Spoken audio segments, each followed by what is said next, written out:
Mais moi je voulais Flash, je voulais Batman. Et qu'est-ce qu'on nous donne? Aquaman, le héros le plus kitsch de tout l'univers d'ici, avec son truc orange et vert.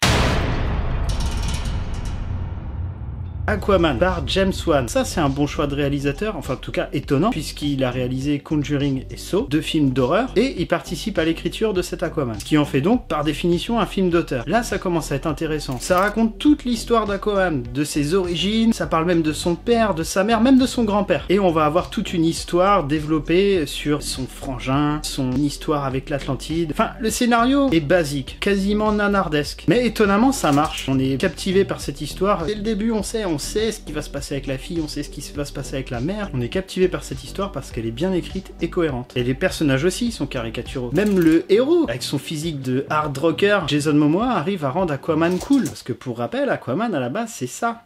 On a la surprise William Dafoe, William Dafoe quoi. On a Nicole Kidman, superbe, magnifique comme dame. On a Dolph Lundgren, enfin dans un film de super-héros, on a un méchant qui est pas manichéen, qui est pas juste une espèce de créature en CGI, on sait même pas trop ce qu'elle vient foutre sur Terre. Au moins lui, il a un vrai but, il a des vraies motivations, et presque même on pourrait le comprendre et s'attacher à lui. Et rien à redire sur les 2 acteurs principaux, hein, Jason Momoa et Amber, enfin la rousse quoi, qui jouent super bien, le duo il fonctionne parfaitement bien, et même les petites touches d'humour un peu lourdingues, qui n'ont pas plu à tous les membres de la S-Family, passe. Moi je trouve que ça passe.